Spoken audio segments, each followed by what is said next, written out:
ಇವರಿಗೆ ಕಡಿಮೆ ರೇಟಲ್ಲಿ ಜಮೀನ್ ಬೇಕು, ಸಬ್ಸಿಡಿಗಳು ಬೇಕು, ಕಾರ್ಖಾನೆಗಳು ಓಪನ್ ಮಾಡಲಿಕ್ಕೆ ಸಬ್ಸಿಡಿಗಳು ಬೇಕು, ಕರೆಂಟ್ ಸಬ್ಸಿಡಿ ಬೇಕು, ಎಲ್ಲವೂ ಬೇಕು. ಆದ್ರೆ ಎಲ್ಲವನ್ನು ಉತ್ಪಾದನೆ ಮಾಡುವಂತ ಕಾರ್ಮಿಕರು 1,000, 2,000, 3,000 ಸಂಬಳ ಜಾಸ್ತಿ ಕೊಡಿ ಅಂತ ವರ್ಷಕ್ಕೆ ಅಂತ ಕೇಳಿದ್ರೆ ನಿಮ್ಗಾಗಲ್ಲ. ಆ ಸಂಬಳ ಪಾಪ ಅವ್ರು ಏನು ಅಲ್ಲ, ನೀವು ಹೆಚ್ಚು ಮಾಡುವಂತ ವಸ್ತುಗಳನ್ನ ಖರೀದಿ ಮಾಡ್ಲಿಕ್ಕೆ ಇನ್ನೇನು ಬಂಗಾರ ಖರೀದಿ ಮಾಡ್ಲಿಕ್ಕೆ ಆಗ್ತದವರು ಆಗ್ತದ? 15,000 ಸಂಬಳ ತಗೊಂಡು 8,000 ರೂಪಾಯಿ ಕೊಟ್ಟು ಬಂಗಾರ ಖರೀದಿ ಮಾಡ್ಲಿಕ್ಕೆ ಆಗ್ತದ? ಇಲ್ಲ. ಅವ್ರ ಮಕ್ಕಳ ವಿದ್ಯಾಭ್ಯಾಸ ಕೊಡ್ಲಿಕ್ಕೆ ನಿಮ್ ಮನೆಯಲ್ಲಿರುವಂತ ನಾಯಿಗೆ ತಿಂಗಳಿಗೆ ನೀವು 25,000-30,000 ಖರ್ಚು ಮಾಡ್ತೀರಾ? ಈ ದೇಶದ ಸಂಪತ್ತನ್ನು ತಯಾರು ಮಾಡುವಂತ ಕಾರ್ಮಿಕರಿಗೆ ಇವತ್ತು 20,000 ಸಂಬಳ ಕೊಡ್ಲಿಕ್ಕೆ ಆಗ್ತಾ ಇಲ್ಲ ಅಂತಂದ್ರೆ ಇದಕ್ಕಿಂತ ನಾಚಿಕೆ ಇನ್ನೊಂದು ಬೇಕು? ಯಾವುದು ದೇಶ ಪ್ರೇಮ? ಯಾವುದು ದೇಶ ಪ್ರೇಮ? ನಾನು ಅದಕ್ಕೆ ಅವಾಗ ಹೇಳಿದ್ದು ಬಂಧುಗಳೇ, ನಾವು ಇವತ್ತು ಹೇಳ್ತಾ ಇದ್ದೀವಿ, ನಮ್ಮ ಕೋಲಾರ ಜಿಲ್ಲೆಯ ಎಲ್ಲ ಪ್ರತಿನಿಧಿಗಳು, ಜನಪ್ರತಿನಿಧಿಗಳು ಬಂದು ಮಾತಾಡ್ಕೊಂಡು ಹೋಗಿದ್ರಿ, ರೂಪಕ್ಕನವರು ಬಂದು ಮಾತಾಡ್ಕೊಂಡು ಹೋಗಿದ್ರಿ. ನೀನು ಒಳ್ಳೆ ಹೆಣ್ಮಗಳಿದೆಯಮ್ಮ, ನಿನ್ನ ಬಗ್ಗೆ ನಮ್ಗೆ ಬಹಳ ಗೌರವ ಇದೆ. ಪಕ್ಷ ಸಿದ್ಧಾಂತ ಅದು ಬೇರೆ. ಒಬ್ಬ ಹೆಣ್ಮಗಳು ಹೆಚ್ಚು ಕೆಲಸ ಮಾಡ್ತೀಯ ನೀನು, ಬೇರೆ ಎಲ್ಲ ಶಾಸಕರಿಗೂ ಕಂಪೇರ್ ಮಾಡಿದ್ರೆ. ಇವತ್ತು ಈ ಕ್ಷೇತ್ರದಲ್ಲಿ ಕಾರ್ಮಿಕರು ಹೋರಾಟ ಮಾಡ್ತಾ ಇದ್ದಾರೆ, ನಿನ್ನ ಕ್ಷೇತ್ರದ ಜನ, ನೀವು ಇವತ್ತು ಸರ್ಕಾರದ ಮೇಲೆ ಒತ್ತಡ ಹಾಕಬೇಕಾಗಿದೆ. ಸರ್ಕಾರಕ್ಕಿಂತ ಅವರು ದೊಡ್ಡವರಲ್ಲ. ಯಾಕಂದ್ರೆ ನಮ್ಮೂರಿನ ಭೂಮಿ ಕೊಟ್ಟಿರೋದು ನಮ್ಮೂರಿನ ಜನ. ಇವರು ಬೇರೆ ರಾಜ್ಯದಿಂದ ಇವತ್ತಿನ ಕರ್ಸ್ಕೊಂಡ್ಬಂದು ಇಲ್ಲಿ ಕೆಲಸ ಮಾಡಿಸ್ತಾರೆ ಅಂತಂದ್ರೆ ಇದಕ್ಕಿಂತ ದೊಡ್ಡ ಅವಮಾನ ಇನ್ನೊಂದಿಲ್ಲ. ಅದಕ್ಕೆ ನಾನು ರೂಪಾ ಮೇಡಮ್ ಅವ್ರಿಗೆ ಹೇಳ್ತಾ ಇದ್ದೀನಿ, ಎಸ್ ಎನ್ ನಾರಾಯಣಸ್ವಾಮಿಗೂ ಹೇಳ್ತಾ ಇದ್ದೀನಿ, ನಂಜೇಗೌಡರಿಗೂ ಹೇಳ್ತಾ ಇದ್ದೀನಿ, ಮಂಜಣ್ಣನಿಗೂ ಹೇಳ್ತಾ ಇದ್ದೀನಿ, NLC ಅನಿಲ್ ಕುಮಾರ್ ಅವ್ರಿಗೂ ಹೇಳ್ತಾ ಇದ್ದೀನಿ. ಇನ್ನು ನಮ್ಮ ಸಮುದ್ರ ಮಂಜಪ್ಪನ್ ಬಂದವ್ರೆ, ಪಾಪ ಹುಡುಗ ಅವ್ರಿಗೆ ಪಾಪ ಕಾರ್ಮಿಕರು ಇನ್ನೊಂದು ಮತ್ತು ಮೊದಲು ಗೊತ್ತಿಲ್ಲ ಅಂದ್ರೆ ಕೇಳಪ್ಪ, ನಾವ್ ಹೇಳ್ತೀವಿ ವಿಷಯಗಳೆಲ್ಲೂ ನೀನು ಅವ್ರ ಜೊತೆ ಸೇರ್ಕೊಂಡು ಕೋಲಾರ ಜಿಲ್ಲೆನಲ್ಲಿರುವಂತ, ಕೋಲಾರ ಜಿಲ್ಲೆ ಹೆಮ್ಮೆಯ ಕಾರ್ಖಾನೆ ಆಗಿರುವಂತ BEML, ಆ BEML ಉಳಿವಿಗಾಗಿ ಕಡಿಮೆ ಸಮಯಕ್ಕೆ ಇಷ್ಟು ವರ್ಷಗಳು ದುಡಿದು ನಮ್ಮ ದೇಶದ ರಕ್ಷಣೆಗಾಗಿ ಆ ವಸ್ತುಗಳನ್ನ ತಯಾರು ಮಾಡಿಕೊಟ್ಟಿರುವಂತ ಆ ಕುಟುಂಬಗಳ ಉಳಿವಿಗಾಗಿ, ಆ ಕುಟುಂಬಗಳ ರಕ್ಷಣೆಗಾಗಿ ನೀವೆಲ್ಲರೂ ಪಣ ತೊಟ್ಟು ಒತ್ತಡನ ಹಾಕ್ಬೇಕು. ನೀವು ಅಷ್ಟೋ ಜನ ಒತ್ತಡ ಹಾಕಿದ್ರೆ ಜನಕ್ಕಿಂತ ದೊಡ್ಡವರು ಯಾರು ಇಲ್ಲ ಈ ಜಗತ್ತಲ್ಲಿ, ಯಾರು ಇಲ್ಲ. ಜನಸೇನೆ ಎಲ್ಲೂ ಸೋತಿಲ್ಲ, ಜನಸೇನೆ ಎಲ್ಲೂ ಸೋತಿಲ್ಲ. ಜನ ಇಲ್ಲ ಅಂದ್ರೆ ಮೋಡಿನೂ ಇಲ್ಲ, ಜನ ಇಲ್ಲ ಅಂತಂದ್ರೆ ಅದಾನಿನೂ ಇಲ್ಲ, ಅದಾನಿನೂ ಯಾರು ಇಲ್ಲ. ಹಂಗಿರುವಾಗ ಈ ಜಿಲ್ಲೆನಲ್ಲಿರುವಂತ ನೀವೆಲ್ಲ ಶಾಸಕರು ಒಂದಾಗಿ ಈ ಕಾರ್ಖಾನೆಯನ್ನು ಉಳಿಸ್ಬೇಕು ಅಂತ ಹೇಳಿ, ಈ ಕಾರ್ಮಿಕರನ್ನು ಉಳಿಸ್ಬೇಕು ಅಂತ ಹೇಳಿ ನೀವು ಧ್ವನಿ ಎತ್ತಿದ್ರೆ ಖಂಡಿತವಾಗಿ ಕೂಡ ಆಗ್ತದೆ. ನಿಮ್ಮ ಒಟ್ಟಿಗೆ ನಾವೆಲ್ಲರೂ ಕೂಡ ಇರ್ತೀವಿ. ಯಾಕೆ ಅಂತಂದ್ರೆ ಬೆಂಬಲ ಕಾರ್ಮಿಕರ ಸಮಸ್ಯೆ ಅಲ್ಲ ಇದು ನಮ್ಮ ಜಿಲ್ಲೆಯ ಸಮಸ್ಯೆ, ನಮ್ಮ ಜಿಲ್ಲೆಯ ಹೆಮ್ಮೆಯ ಪ್ರಶ್ನೆ, ನಮ್ಮ ಜಿಲ್ಲೆಯ ಸ್ವಾಭಿಮಾನದ ಪ್ರಶ್ನೆ. ನಮಗೂ ಸಣ್ಣ ಆಸೆಗಳಿದ್ದಾವೆ, ಕಷ್ಟಪಡ್ತಾ ಇದೀವಿ. ಕೂಲಿ ಕಾರ್ಮಿಕರು ನಾವೆಲ್ಲ ಹೆಣ್ಮಕ್ಳು ಇದ್ದೀವಿ.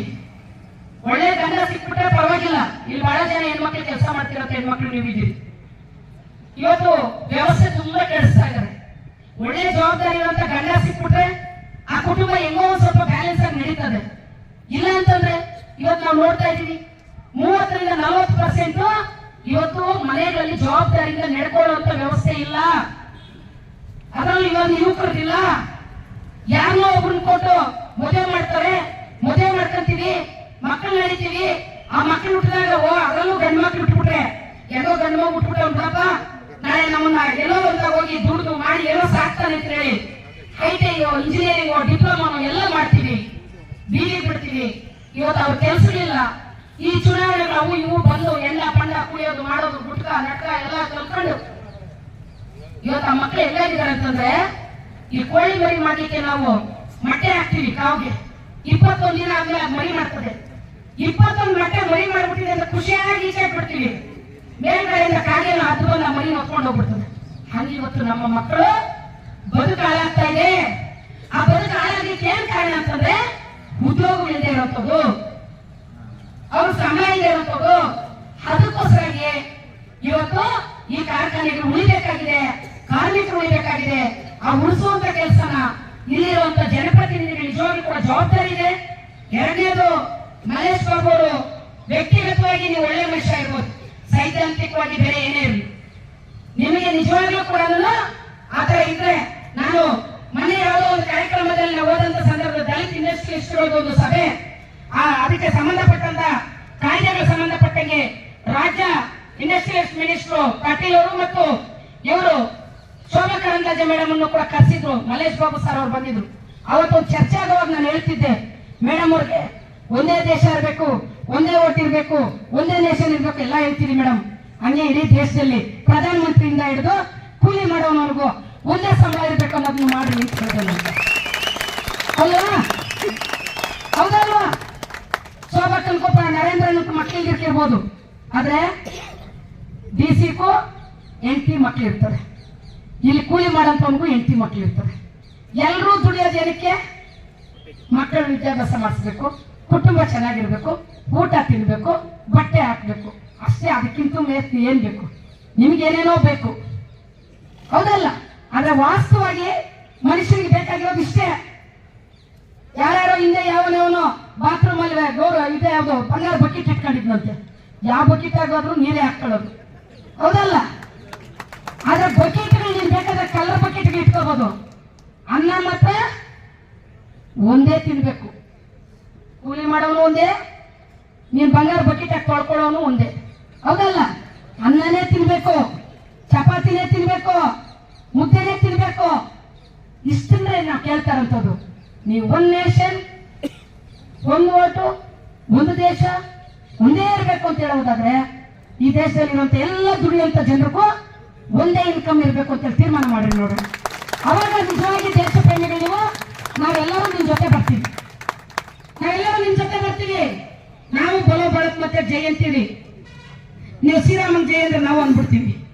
ಯಾಕಂದ್ರೆ ಎಲ್ಲರೂ ಒಟ್ಟಿಗೆ ಬದುಕ್ತೀವಿ ಅನ್ನೋದಾದ್ರೆ ಇಷ್ಟೇ ನಾವು ಕೇಳ್ತಿರೋದು, ಎಲ್ಲರೂ ಸಮನಾಗಿ ಬದುಕಬೇಕು ಅನ್ನೋದನ್ನ. ಅದಕ್ಕಾಗಿ ಬಂಧುಗಳೇ, ಈ ಸತ್ಯನ ನೀವು ಅರ್ಥ ಮಾಡ್ಕೊಳ್ರಿ. ಈ ರಾಜಕೀಯ ತಂತ್ರಗಾರಿಕೆ ನೀವು ಅರ್ಥ ಮಾಡ್ಕೊಳ್ಳಿಲ್ಲ ಕಾರ್ಮಿಕರು ಅಂತಂದ್ರೆ ಬಹಳ ಕಷ್ಟ ಇದೆ. ಇವತ್ತು ಅವ್ರಿಗೆ ಬೇಕಾಗಿರುವಂತದ್ದು, ಅವ್ರನ್ನ ನಡೆಸ್ತಾ ಇರುವಂತದ್ದು ಈ ದೇಶದ ಬಂಡವಾಳಶಾಹಿ ವ್ಯವಸ್ಥೆ.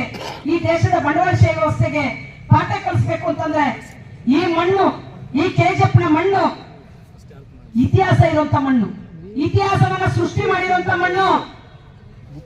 ಸಾವಿರಾರು ಜನ ಕಾರ್ಮಿಕರು ಕೈ ಕಾಲು ಎಲ್ಲವನ್ನು ಕಳ್ಕೊಂಡಿರುವಂತವ್ರು, ಸುಮಾರು ಜನ ಸಂಘಟನೆಗಳು ಪ್ರಾಣ ಕೊಟ್ಟಿರುವಂತ ಭೂಮಿ ಇದು.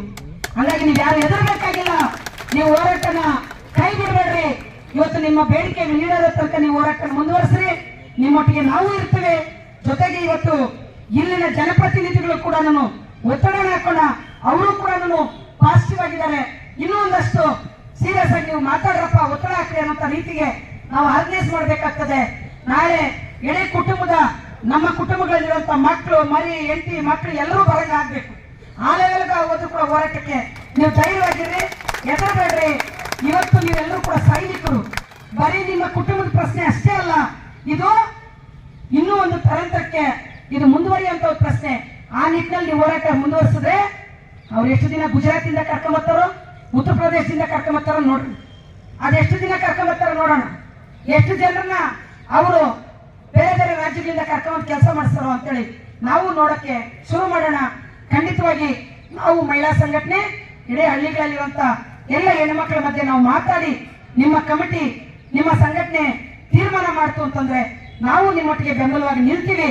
ಆದ್ರೆ ನೀವು ಗಟ್ಟಿಯಾಗಿ ನಿಲ್ಬೇಕು ಅನ್ನೋ ಮಾತನ್ನ ಹೇಳ್ತಾ ನಿಮ್ಮ ಹೋರಾಟ ಯಶಸ್ವಿಯಾಗಿ ಅಂತ ಹೇಳ್ತಾ ನನ್ನ ಮಾತನ್ನು ಮುಗಿಸ್ತಾ ಇದ್ದೀನಿ. ಸಿಂದಾಬಾದ್.